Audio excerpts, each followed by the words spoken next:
How about them tops, son? All day. SEC boys. SEC. They supposed to be SEC. Jersey all day, baby. You're listening to the Red Out Podcast.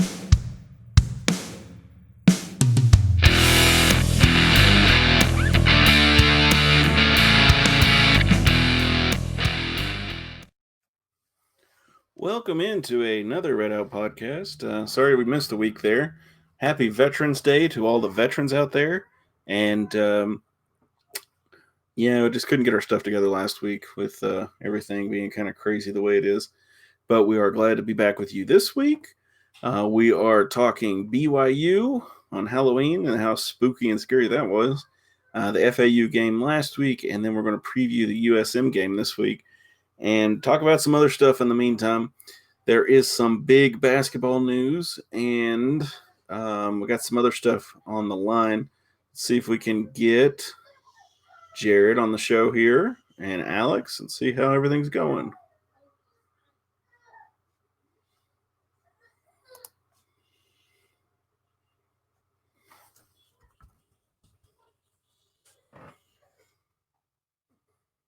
Yeah, sorry guys, you're going to hear my... Hey, Mr. Hilltopper, it's good to hear from you, buddy. And we've got Jared. Hello. How's it going, buddy? It's good. How are you? Doing good. Glad to be back. Glad to have everybody me too. back on the show. Maybe we can get Alex here in just a second. So I guess we'll go ahead and start off with the winners and losers. Do you have any this week? I do. Most importantly, my winner is still my Miami Dolphins right now. I'm still so proud of. They're 5-3 right now, which I think is the best record they've ever had since I've been a fan, and that was since like the beginning of 2004. So, Nice. So yeah, I mean, I'm pretty excited. Tua, he did a lot better against Arizona. Literally, no one predicted the Dolphins to beat the Cardinals, but yet they did. And it was a really good game. I wish I could have seen it, but instead the CBS made me watch the horrible game that was the Steelers and Cowboys, although it was kind of close in that one. But, I mean, I'm pretty excited. I feel they lost one of their best receivers, Preston Williams, for the rest of the season, so that's going to suck. That was one of Tua's main targets. But other than that, I think the Dolphins have a shot at making the playoffs this year. So that's how you know that 2020 is a bit of a crazy and messed up year when the Dolphins make the playoffs. Yeah, no kidding. Yeah, definitely a 2020. Definitely there. We've got Alex coming on here in just a second. Winners and losers for me, I mean, it's just the world in general right now. It's just, I don't know. I mean, yeah. It's just 2020. All, Yeah. And the only good thing, I guess, is that all the political ads are done. I know. Hallelujah. That's my thing. And I'm sorry, not talking politically on this show, but I was so glad to see, or at least get to end Amy McGrath's commercials. She's a Marine and a mom. Yeah, and a fighter pilot. I'm like, that's fine and all, that's great. But at the same time, it's just like, good gosh, lady. I tell you what, I saw one commercial. It was for, what was his name? Brad Barron, the other guy running first minute. Yeah. Mm-hmm. Did you see the one where he was like, he was attacking Mitch McConnell's like health? That was the first time I'd seen one of those commercials. That's interesting. And the funny thing is, he took a picture of Mitch McConnell, and the guy, and like Mitch's hand is bruised from a fall or whatever, and he's like, if he can't even stand up, how's he supposed to be a senator? And you're like, whoa.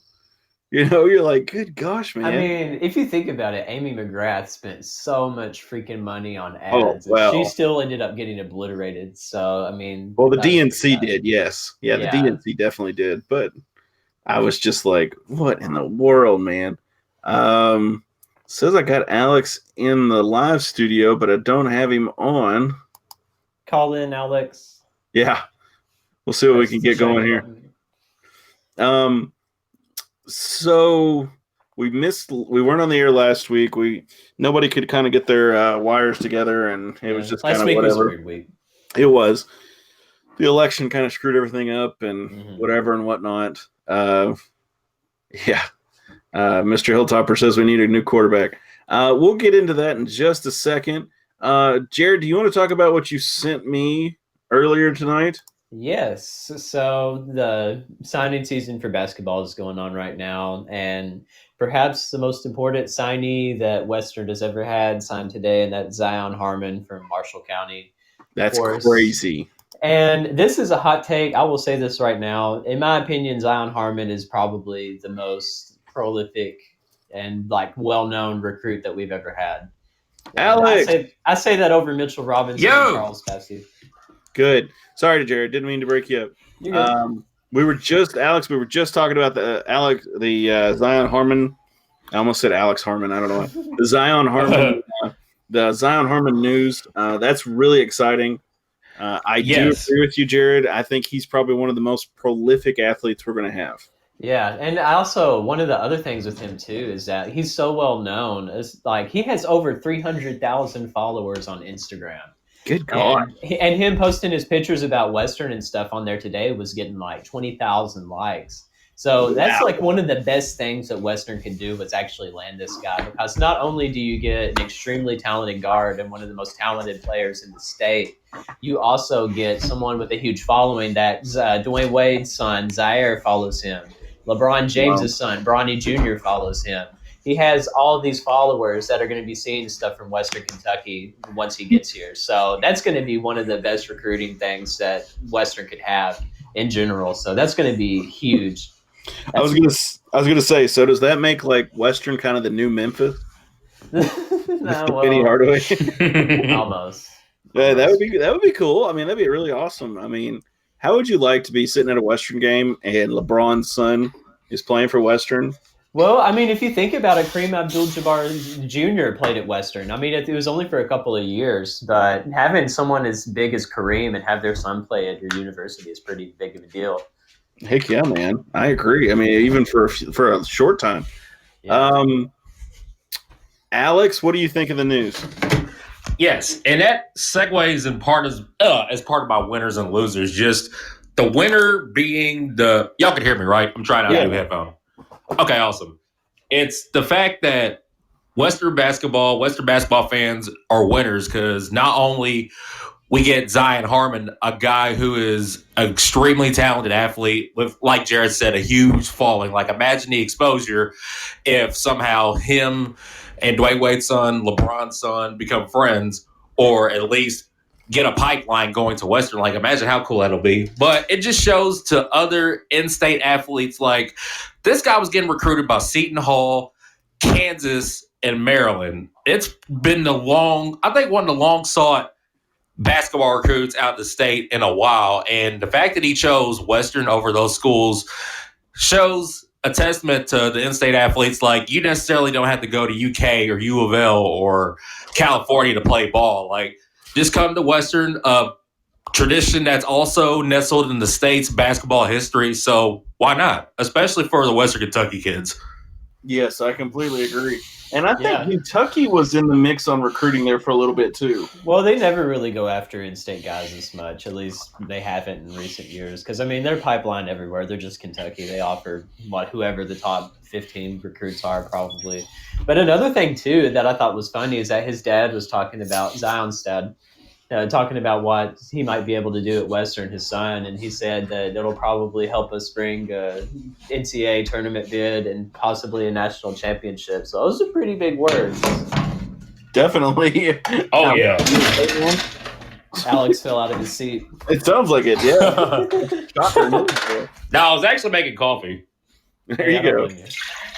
I feel that. Yes. Dude, your headphones are really picking everything up. So I guess we'll do a little Pro Tops news. Some bad news for one of the Pro Tops anyway. Alex, what do you got there?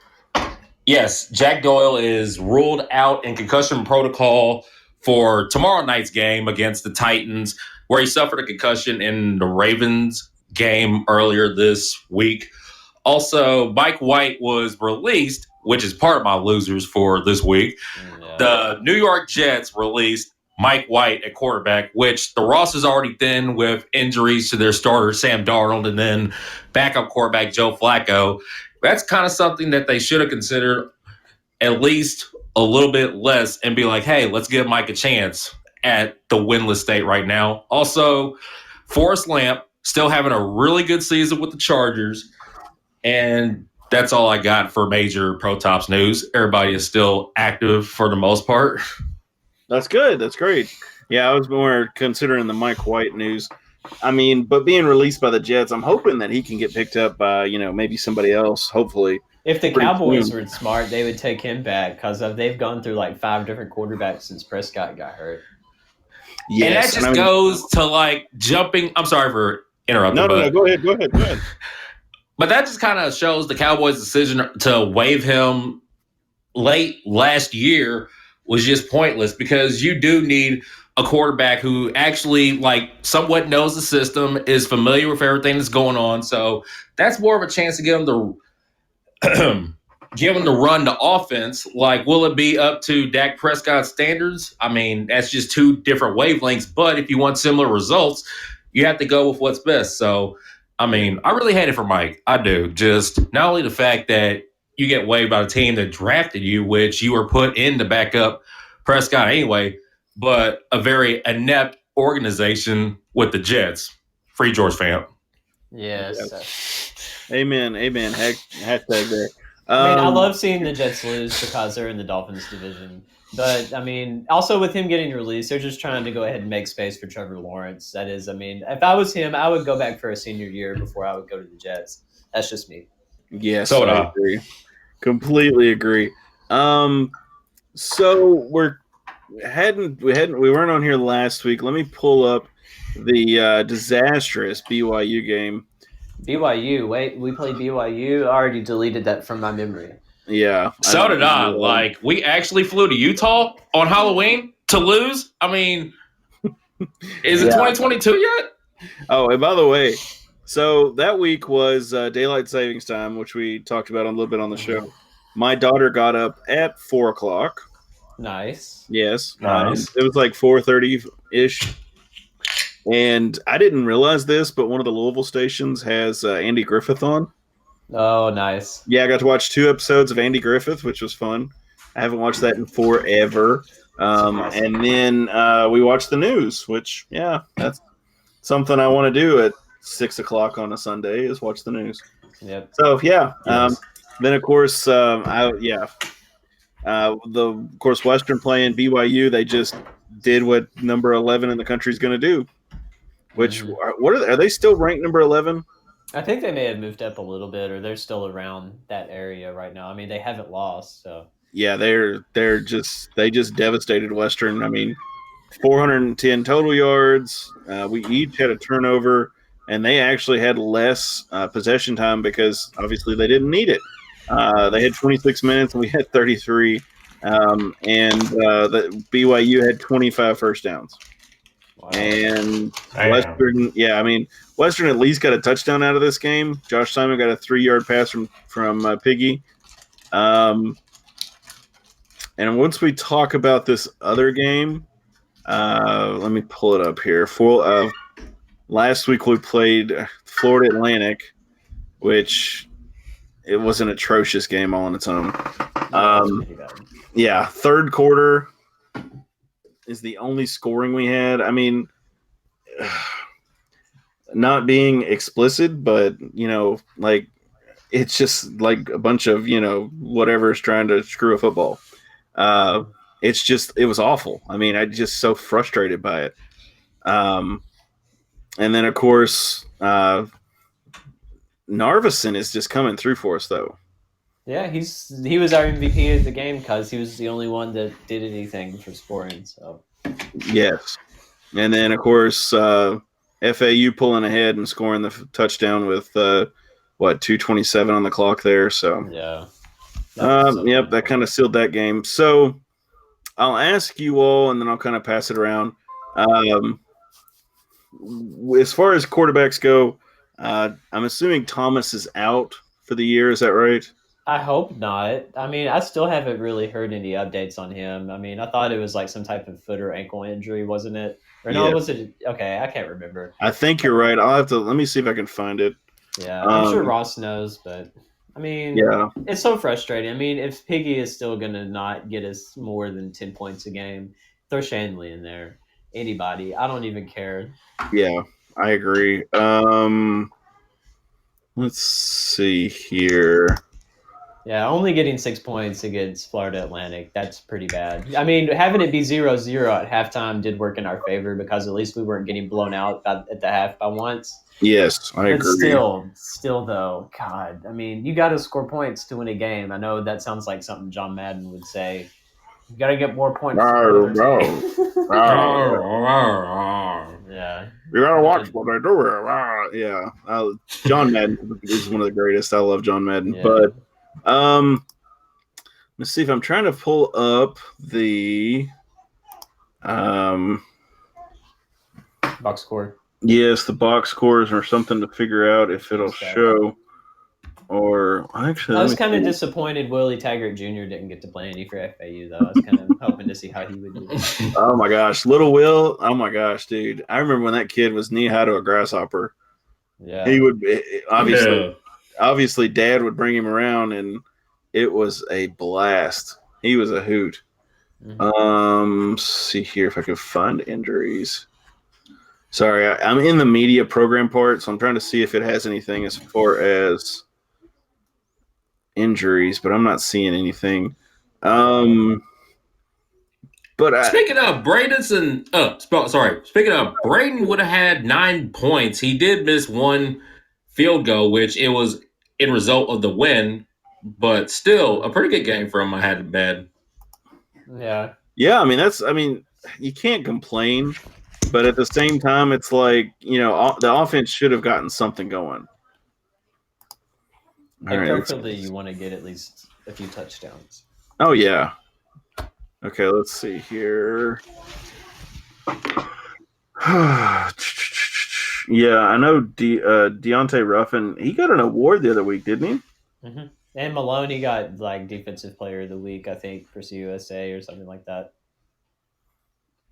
Like Malone did spectacular. Like defense was so much better against FAU, except for that last drive that they had where they scored. But I mean, they had played the entire game up to that point, and then they kind of gave out because guess what? Our offense wasn't doing anything.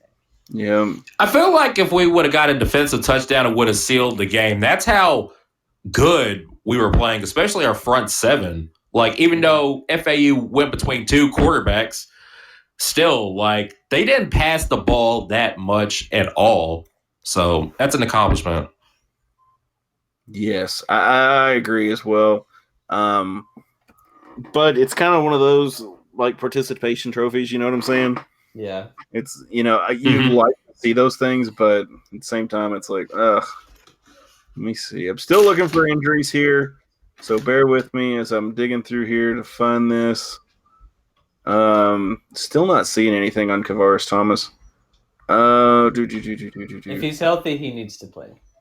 100%. Something needs to happen. I agree with you. Hey, put Grady Robinson in. I don't Washington care. Guys have an arm. I don't care if they put Jakari Moses back there and just do a wildcat formation. As long as it's winning.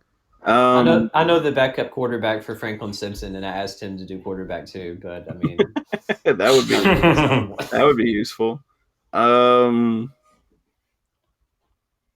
Yeah, the only thing I'm seeing so far is the Marshall game, but I'm not seeing anything else. Don't we already have at least 3 more quarterbacks on the roster outside of Shanley, Piggy, and Thomas? Yeah, there's Robeson and Darius Ocean, and who was the other one? I feel like there's another one. It was Robeson. Okay, I've got it pulled up here. Hold on a second. Hold on. Let's see. Kickers, linebackers, offensive line. I'm scrolling. Okay, here we go. Quarterback. We got Piggy. We got Kavaris Thomas. We got Shanley. We got Ocean. And we got Grady. Yeah, so just 5. Grady Robinson. Okay. Yeah. I could have sworn we had one before the season started, unless they transferred or just didn't make the team. Yeah, I mean, I'm waiting for Shanley to transfer, but I don't know. We'll see. Yeah, I know there's been a couple of players that have announced their transfer, and they weren't like big role players or anything, but it's still kind of sad to see that happen halfway through the year and just not really have any good positive momentum going into the recruiting period that'll probably happen at the end of this season either. Yeah. Jared, where is your quarterback hope coming from? Are you wanting Thomas to get healthy and come back, or who are you looking at? Literally anyone besides Pigram at this point. I mean, no disrespect to him as a human being at all, but it's just clear that he hasn't really meshed well with the offense that Western has been trying to do under Hilton this year. I don't know if you can blame it on COVID. I don't know if it's just schematic things that he wasn't able to get or the rest of the team wasn't able to get, that they were trying to help Pigram to be able to run more or what. But it's just been an all-around disaster of a year, and I'm fine with just pretending it never happened and say it was a fatality of 2020 along with everything else that we love. Yes. But, I mean, I would love to see Thomas come back. I want to see one of these younger guys get some experience because Helton's not going to build a steady program if he's having to change his quarterback out every single year. I mean, sure, Ty Story is a nice pickup for a season. We thought Pigram could do that this season. It just hasn't panned out. So if you take someone like Grady Robeson that is able to develop them, or Thomas, like some of these younger guys, and to be able to help them get used to the system that he wants to hopefully stick with for a while and build them up and get them ready, then they could be really solid in a couple of years once they get more reps and stuff, more games under them. But I just think it's kind of useless to play a grad transfer quarterback till it's the end of the season because, I mean, you're not going to gain anything. You're not going to get any extra experience for someone that's not going to be with the program at the end of the season. So let one of these younger guys play. Let them get some experience. That way, next season, hopefully they'll stick around and you'll be able to have someone that knows the system and can actually do some of the things that you want to try to run, which I think that's really important. I agree. Alex, where's your which horse are you going to bet on to be the quarterback for the rest of the season?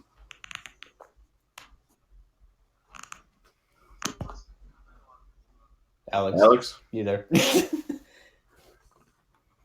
Yeah. I guess his headphones Yes. messing up. I think I was having some technical difficulties on my end.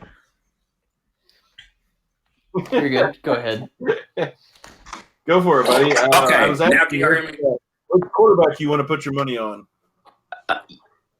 What horse are you betting your money on? I'm so sorry. The headphones were just. Yeah, you're good. The headphones were just crap, but I would love to see some of the younger guys get some reps. I feel like Shanley or Robeson would be the safest choice, especially Shanley. The last 3 seasons he's been in the fold to get a starting position, but something happened, or it was just they had more faith in other guys. Like Story, that was a good year, but we're not going to be repeating a Ty Story year by just getting every grad transfer we can find here. So it just goes back to the development process. And then also, not to mention the early season transfer losses. We lost 2 receivers before the first 2 games even got finished. So does it go right to schematics or just the culture of the team or COVID possibly? I don't know, but that's my answer. I agree. I think Davis or Ty Story actually was kind of like a unicorn with grad transfers for us. And I think it was just kind of like a Cinderella story as far as that goes, honestly, because but on the other hand, I think if Kavaris Thomas is injured, I think we have to go to the next man up, and that's Shanley. I like Piggy as a person and everything, but if it's not going great, then something's got to change. Yes, I agree. Yeah, I mean, if Hilton sticks with Pigram the rest of the year, I just think he doesn't care about this season at all because any chance we have of winning is not really going to happen. I agree. And with like Jared was saying, Piggy's a grad transfer, so let him ride the pine. I mean, it sounds bad, but it's kind of like his. It's like somebody who applied for a job and they obviously weren't qualified for it. Mhm. You know, I'm not saying he wasn't qualified, but like pieces aren't there that they were with Ty Story, if that makes sense. Yeah, absolutely.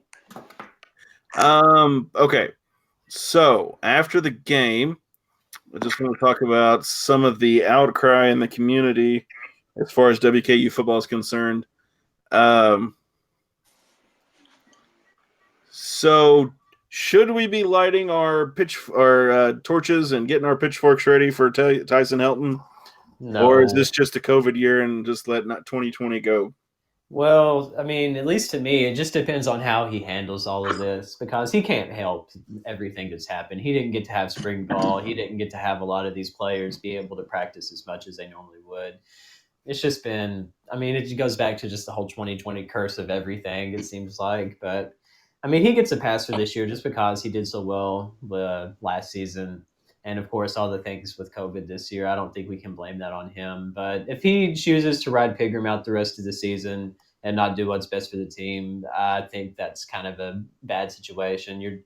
I know you're sticking with your guy and everything, but you're not putting your chances to win out there as much as you could. I mean, we have a couple more winnable games. I mean, the Southern Miss game, I think we could possibly win that. Same with FIU. I mean, but but if we're not getting points and we're not scoring, then I don't know how you're going to beat anybody. And that's the main thing with this offense. The head of the offense is missing. So I think he needs to let someone younger play because, I mean, we always thought Helton would be this big offense guy, bringing back the ways of Brom and everything. And we haven't really seen that yet. I don't know if he just hasn't gotten the type of quarterback that he thinks can do all of those things or if it's the surrounding core around them or what the issue is. But so far, he's kind of striked out on quarterbacks, which is a little concerning. But he can change that if he lets some of these younger guys get some more playing time. I agree. I agree with that statement. I know someone posted on Facebook, I'm not going to throw out any names, that Helton has absolutely run this team in the ground with Piggy T. It's almost beyond belief the flop he's turned this team into. I don't agree with that. Not with Piggy as far as that's concerned, because it's a new, Piggy was comfortable at Maryland, yada, yada, yada. But the concern I have is with the defense. And I mean, yes, I get that the defense is having to pull extra weight with the offense not pulling all theirs. But at the same time, it's like, what's going on there that the defense isn't doing as well as it should be? Yeah, and I agree with Brett. He's talking about the two Washington QBs are his guys. That's definitely true. I'm ready for some West Coast offense. You can inject that directly into my veins. I would love to see that. Just air it out. Air it out. Alex, what's your opinion? Is Helton trying to burn this team down or what? I feel like that is a reach of a statement. I mean, we're in the middle of the second season, so obviously not everyone's going to repeat the same success each year. That's how college football is. But it's just a reach just to say that it's run into the ground because we really haven't had much luck with not only not practicing as much, also the transfers, but at least we have won 2 games. 2 games. If this was any other year, I still feel like we would be winless. So it's still a process. Yeah, and I'm not worried about. I don't think his job's on the hot seat just yet. And as far as I'm concerned, I don't think you all do either. Mm-hmm. But I think it is time for a change away from Piggy.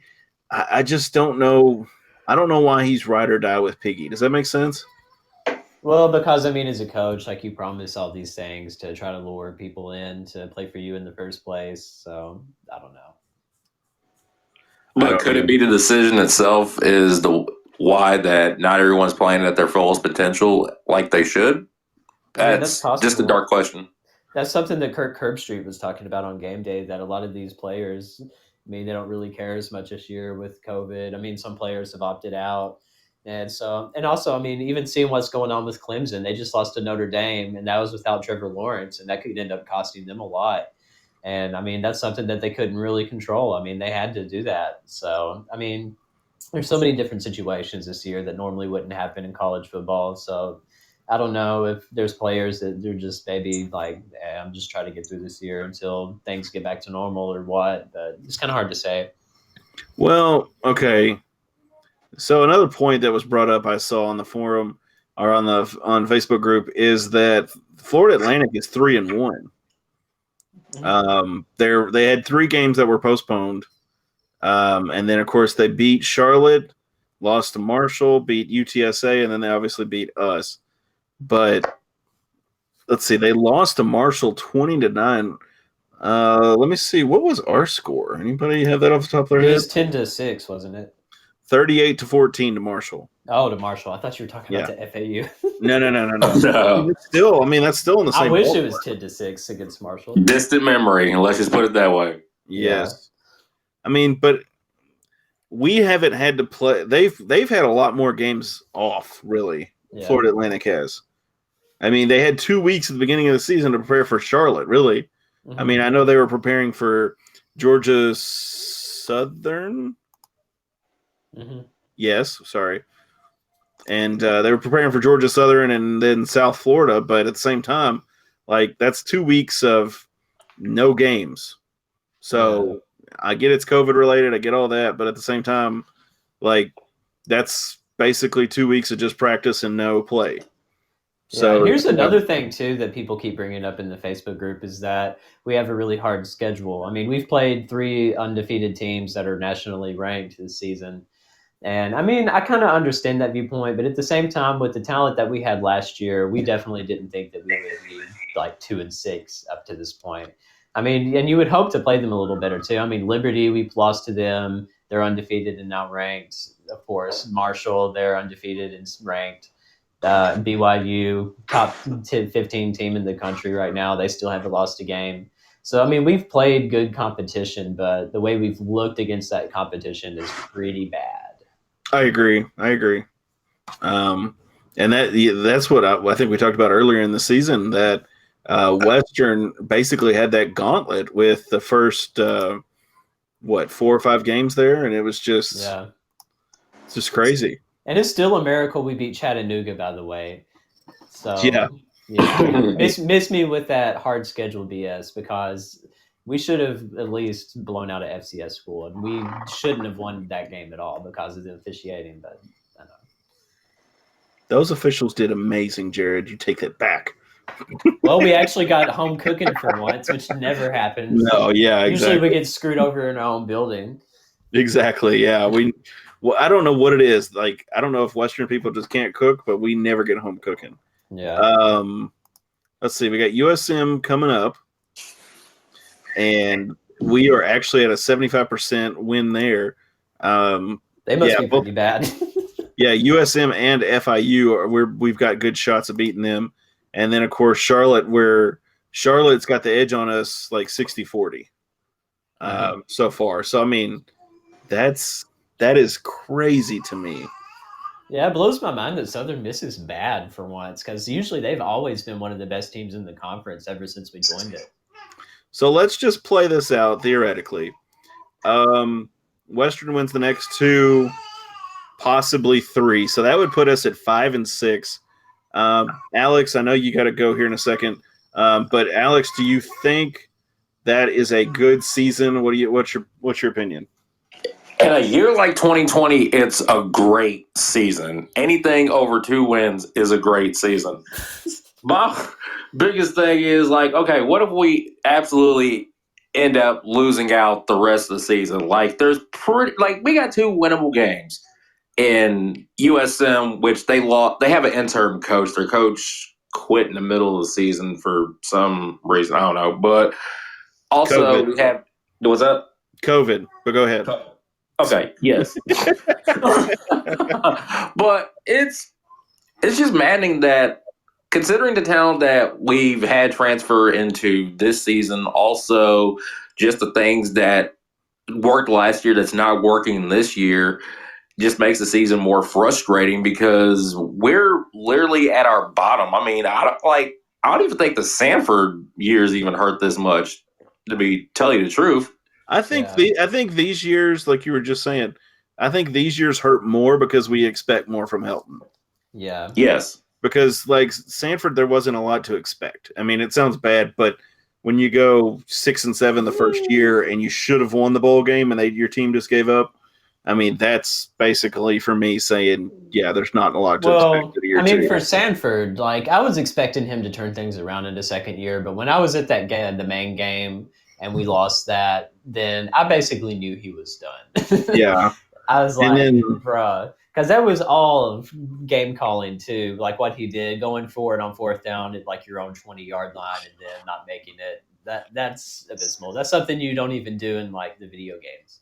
I knew he was gone when he had senior night and there was less than 2,000 or 3,000 people in the stadium. Yeah. I thought like when we beat UTEP. Yeah. That was a bad night. Mm-hmm. I feel so bad for those seniors. So Mr. Hilltopper has some points I want to talk about real quick. Okay, so apparently there's a lack of recruiting for Helton. We've only got 2 guys signed for next year. Is that correct? I haven't even looked at that yet.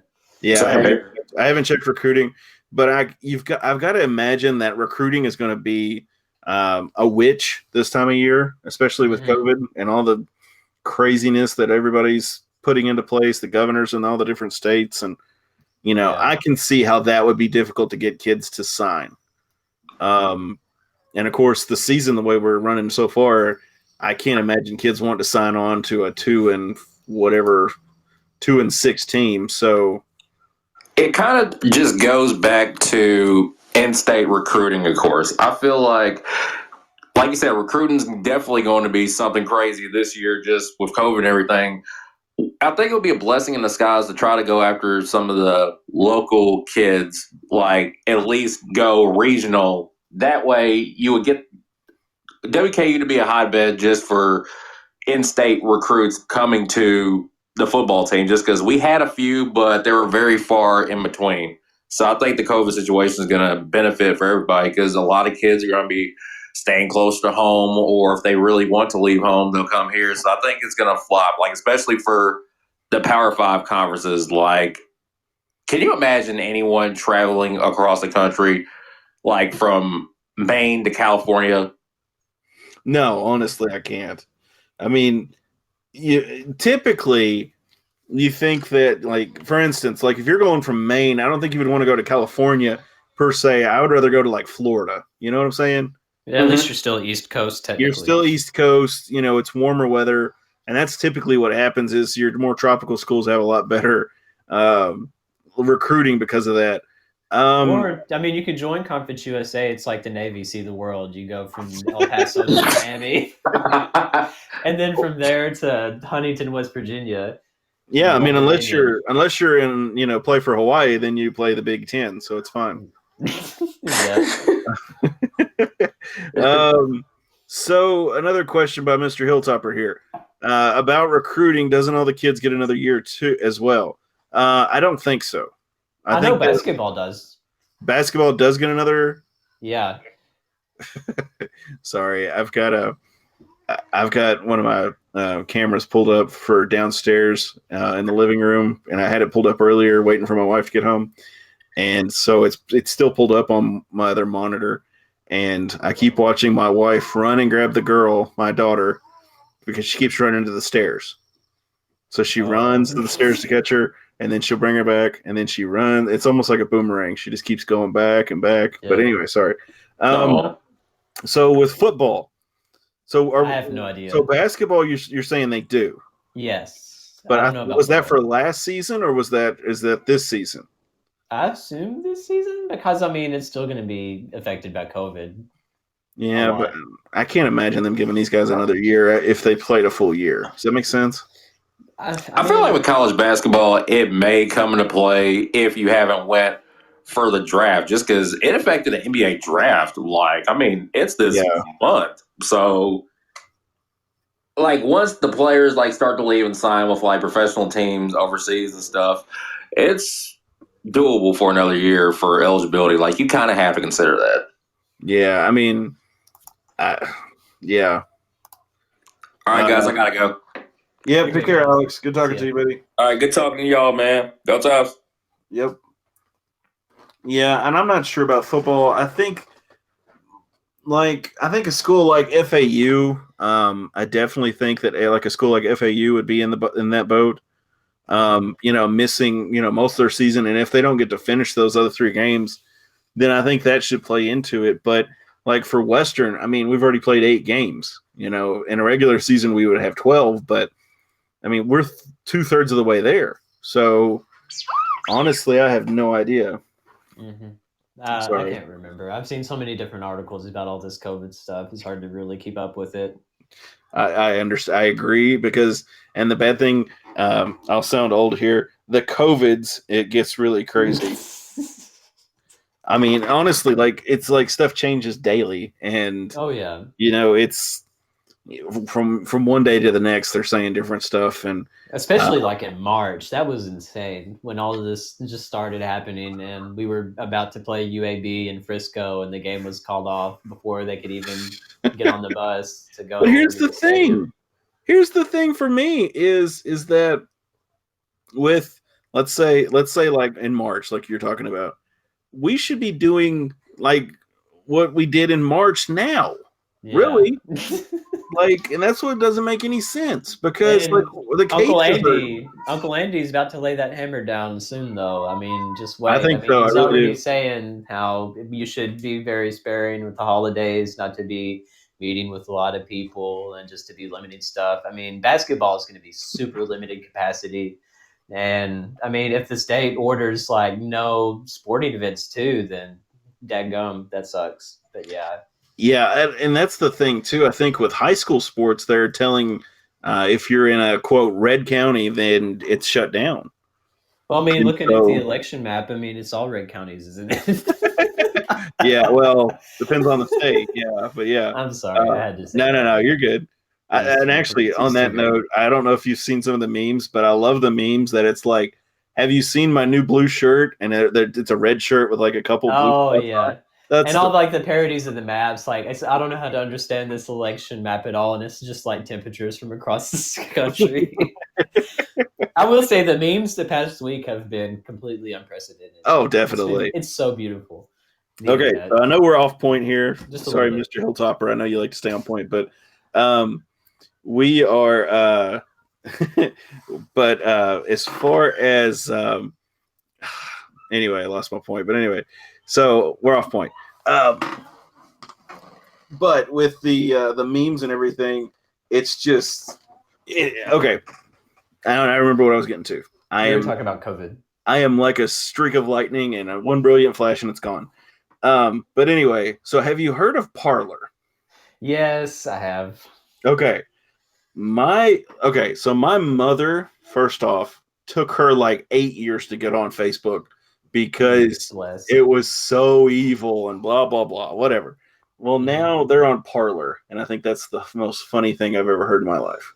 Wow. Yeah, my parents are, and my little brother is. And I'm like, what the flip is Parler? Well, like my wife was like telling me somebody said it's hackable and all this stuff. So I have no idea. So if any of our listeners do what? I thought it was like one more time, Jared. It was like an ultra conservative Facebook, basically, isn't it? From what I've heard, it's like Saudi Arabian dudes and like these randos that are on there, and then you've got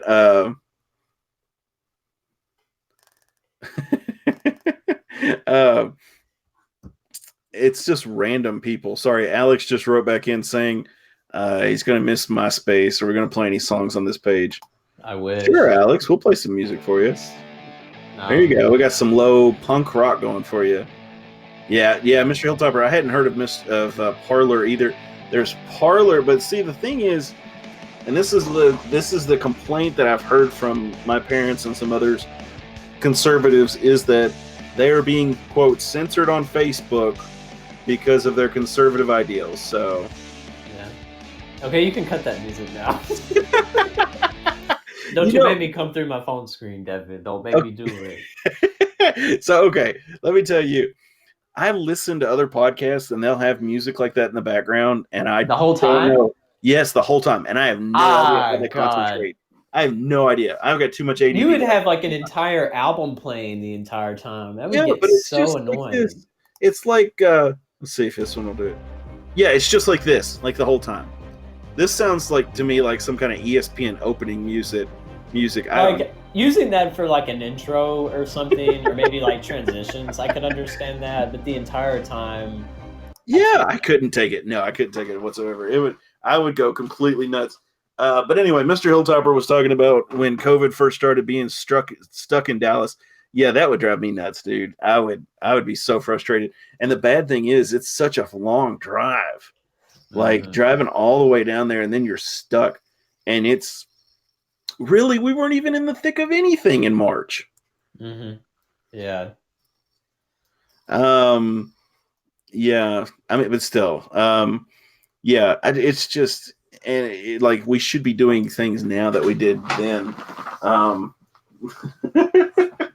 Sorry, my daughter just walked all the way up the steps for the first time.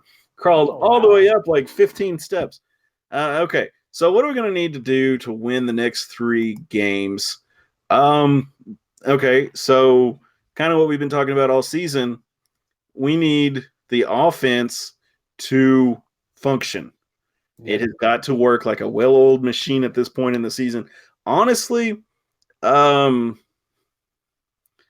look at Southern Miss's stats. We'll start this. We're just going to do this one game at a time here. Southern Miss is allowed 37 points a game. Western's allowed 27. That tells me that their offense or their defense is not functioning at the high level they needed to. Yeah. Also, their quarterback has thrown 4 interceptions.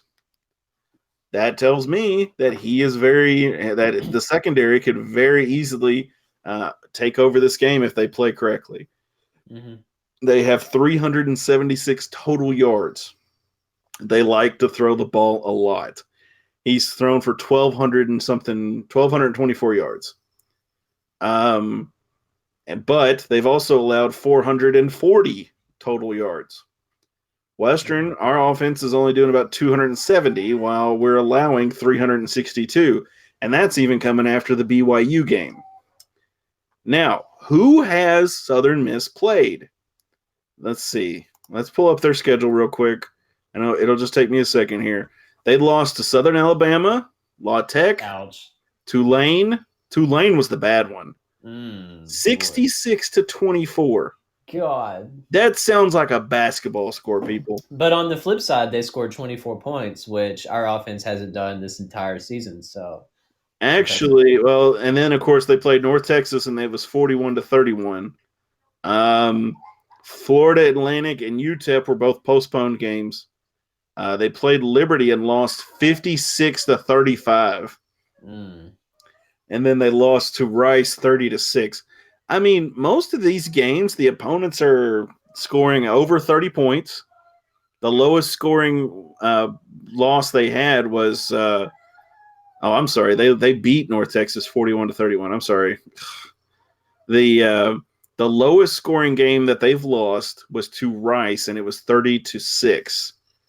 Now, as far as opponent scores, the most they've scored was 41 points against North Texas, and then they scored 24.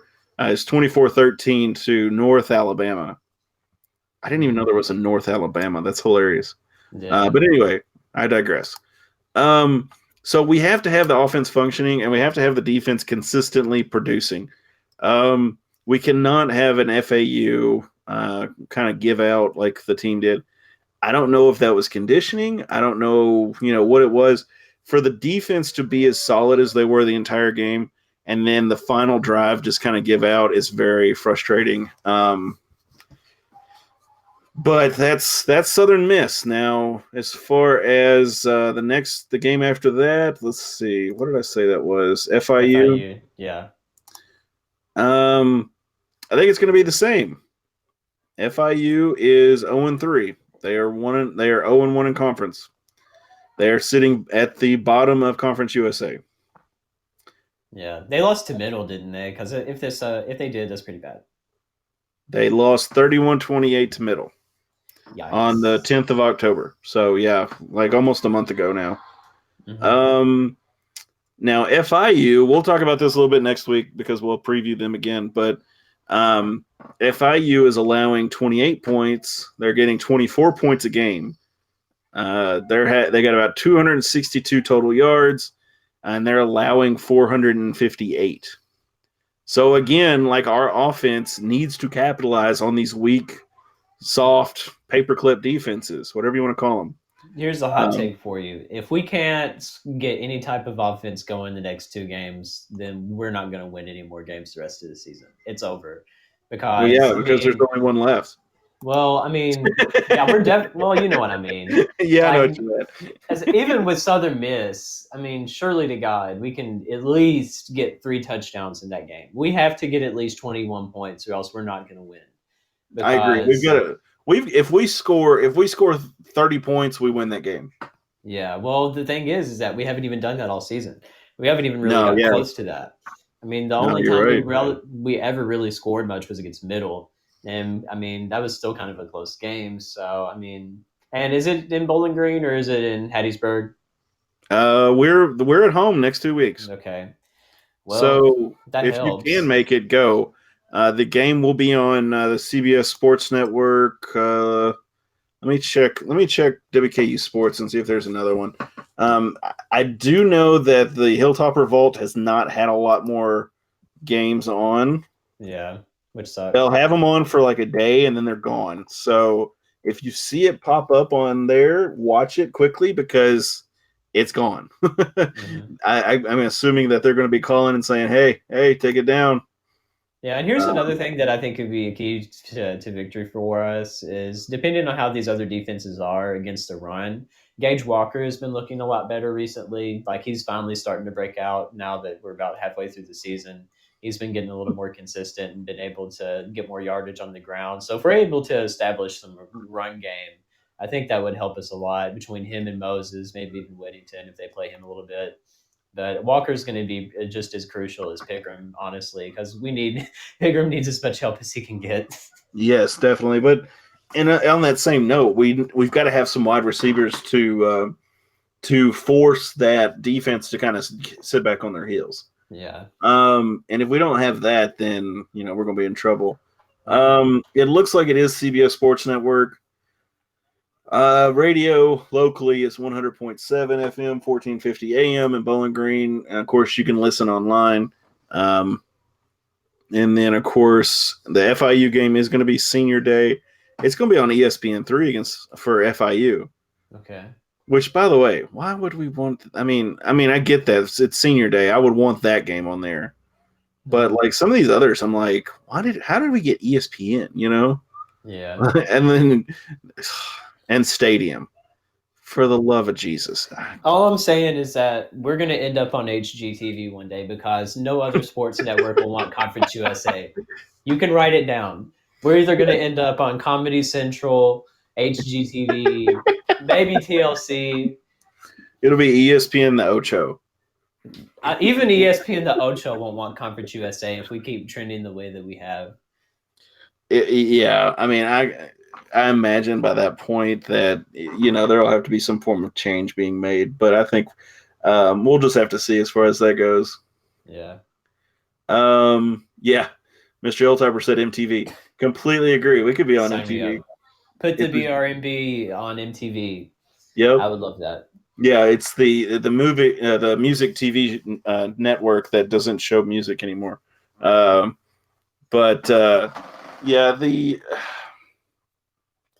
As long as the defense does well and can stop the run, which I don't, last year we were doing amazing on defense. And honestly, going into this season, I don't think anybody predicted that we would have an issue on defense. Yeah. Offense was our question mark. And offense, I mean, honestly, it's been a letdown. And then I don't know. I mean, the stat that I heard the other week that D'Angelo Malone only had 2 sacks was the most disappointing thing I'd heard all season. Mm-hmm. But, I mean, he's doing great, but he's only had 2 sacks. So, yeah. I mean, he's still being looked at as still a really high recruit. Like, he'll probably end up in the Senior Bowl and all that. And I don't know what round he could potentially go in, but he's definitely got the most pro top potential out of anyone on the team right now. I agree. He's his total tackles, he's got 54. Devin Keys winning that was 62. Malone's actually number 4 on the team. He does have 4 sacks. And 4 sacks. I didn't even realize they counted how many yards for the sack, which is 25, which is funny for me. We should put him on offense. That's a lot of yardage. Yeah, I mean, that's great. Sorry, I'm just going through his stats real quick. He's got 1, I guess, pass deflected and 1 forced fumble. But I mean, the defense, I don't know. I don't know if something's just not clicking or whatever, but defense is just kind of my issue this year. And I know how to fix the offense just because I'm so good at it on the NCAA football games that exist. See, here's what you do. Like, I just started a dynasty with Wyoming because, I mean, why not? I love their fight song. It's incredible. If you don't know, I'll have to look it up. Ragtime Cowboy Joe is one of the greatest fight songs in all of college sports. Just throwing that out there right now. But I started a new dynasty with Wyoming, and see, my offense is terrible. So what I did, I just run the same play basically over and over. It's 5 wideout shotgun formation, but instead of having an actual quarterback, I take the fastest person on the team, which is like a cornerback. It's like 90-something speed. And I spread all the receivers out. That way they have to make sure that all the stuff is further back. And I just take off running with the quarterback, which is actually a cornerback. And I get like huge chunks of yardage for that every single time just because everyone's so spread out and he's so fast. If Helton just took the fastest guy on the team, put them in quarterback, spread out all the receivers to where there's no one around, and just have them take up the corner and just book it as fast as they can, we would get more yards. Okay, so I pulled it up while you were telling that story. Here we go. As soon as it loads. I don't know if there's lyrics on that one, but the lyrics are great. It's like an actual like old kind of like 1920s cowboy song that they made as their fight song. It's pretty awesome. Oh my gosh. Okay, come on, people. 4 hours later. I know, right? So it's going to spin forever now. Yeah. Get Xfinity internet. It's better. That's what I have. I think I've got Xfinity, actually. Upgrade it then. Apparently, I need to get the fiber optic stuff. The funny thing is it was like rolling like through the lyrics when I clicked on it. So let's see. Come on, sucker. It's not gonna work. Nope, it's not. I don't know why. I want us to schedule Wyoming though. I want to go to Laramie. That would be the ultimate road trip. Go to Yellowstone and then go to Laramie and do all of that. That could be really fun. Yes. Well, yes. They've been promising Hawaii for God knows how many years, so we need to have that. Yeah. But like we were saying, the game is going to be this Saturday, November 14th at 3:30 p.m. Eastern, 2:30 p.m. Central. Western plays the Southern Mississippi Golden Eagles. I'm looking for a win. Hopefully everything goes well. I said it at the beginning of the episode before Jared came on, but happy Veterans Day. Thank you to all our veterans who served. We appreciate you more than you know. And if you haven't heard it lately, then we appreciate you. Thank you so much. Let's see. We will be back next week. God, hopefully, as everything goes well and we can get on the same page again like we did this week. Appreciate you all being patient with us. And we will be back as long as everything's going well. And if it's not, we'll have plenty of stuff to talk about. Yeah. Tell me what you think of Wyoming's fight song after we're done. I will. I'll as soon as I get done here, I'll pull it up just to listen to it because after it loads 30 minutes from now. You know, dude, I usually do not have an issue with it. And the funny thing is I was reading the fight song words when it was as it was trying to load. I was just scrolled over it. All I'm saying is that in their fight song, it has the word "son of a gun" in it. So I mean, it's pretty good. So let me read this to you because he's a high fluting, rootin' tootin' son of a gun. Yeah, rootin' tootin' son of a gun from old Wyoming. That's freaking hilarious. Yep. Okay, but yes, we'll see who starts this week. It'll probably be Piggy because apparently Helton's ride or die. But we'll hopefully see Shanley. We'll see. I don't know. I don't know what to expect if we don't see Shanley, but it's not going to be pretty probably. Probably. But same time, same place next week, guys. We will see you then. And as always, go Tops. Go Tops.